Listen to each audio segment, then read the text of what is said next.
আসসালামু আলাইকুম সবাইকে। আশা করি সবাই ভালো আছেন। আজকের যে ভিডিওটা নিয়ে এসেছি সেটা হচ্ছে বিচ্ছেদ বা তালাকের নকশা বা মন্ত্র। একটা মন্ত্র দিয়ে কীভাবে দুই ব্যক্তির মাঝে বিচ্ছেদ বা তালাক করাইতে পারবেন, স্বামী স্ত্রী হইতে পারে বা অন্য কোনো মানুষের দ্বারাও করতে পারবেন। তো সেটা কীভাবে করবেন সেই বিষয়ে আমি আজকে আলোচনা করব। তাই প্রথম থেকে শেষ পর্যন্ত আমার কথাগুলো শুনুন, ভিডিওটা দেখুন, তাহলে বুঝতে সুবিধা হবে। তাছাড়া আমার সাহায্য যদি ওইরকম কোনো কাজ করতে চান তাহলে যোগাযোগ করবেন নিচে দেওয়া নম্বরে। নাম্বারটা হচ্ছে 01709914387। এই নাম্বারে যোগাযোগ করবেন। ইমো, হোয়াটসঅ্যাপ বা সরাসরি কল করবেন। শতভাগ গ্যারান্টি সহকারে আপনি সেই কাজটি করে দেওয়া হইব বা যে কোনো পরামর্শের জন্য যোগাযোগ করতে পারেন। তো কীভাবে নিজেরাই কাজটি করবেন বা এই কাজটা কীভাবে করা হইব সেটা আমি বলে নিই।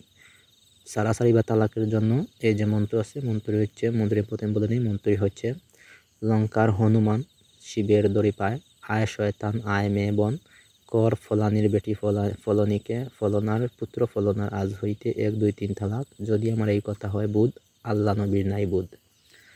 তো ফলানির হয়েছে গিয়া যে মহিলা, মানে দুই ব্যক্তি বিচ্ছেদ করবেন যেখান থেকে সে মহিলার নাম, এবং ফলনী হয়েছে গিয়া যেই মহিলাকে বিচ্ছেদ করাইবেন সেই মহিলার নাম।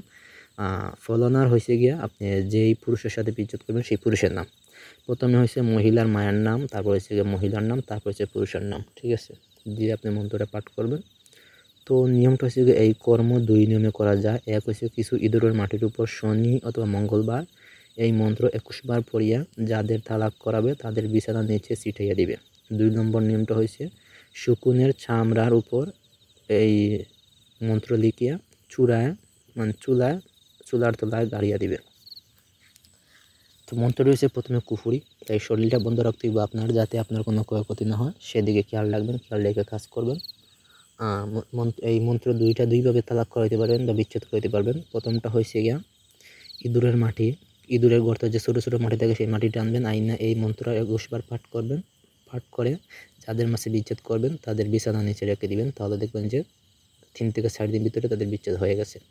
2 নম্বর নিয়মটা হচ্ছে গিয়া শকুনের চামড়ার উপর এই যে তাবিজটা আছে, এই তাবিজটা লিখবেন বা মন্ত্রটা লিখবেন, যে কোনোভাবে লিখবেন, যেটা দিয়ে আপনি পারেন সেটা দিয়ে লিখবেন, তাদের নাম সহ লিখবেন, এবং মন্ত্র যখন পাঠ করবেন তখন তাদের নাম সহ মন্ত্রটি পাঠ করতে দিবেন। ঠিক আছে, তো লিখে আপনি এই তাবিজটা চুলার নিচে পুঁতে দিবেন, মানে আগুনে যাতে না জ্বলে কিন্তু গরম হয় এমনভাবে পুঁতে দিবেন। ঠিক আছে, তাহলে দেখবেন যে তাদের মাঝে বিচ্ছেদ হয়ে গেছে।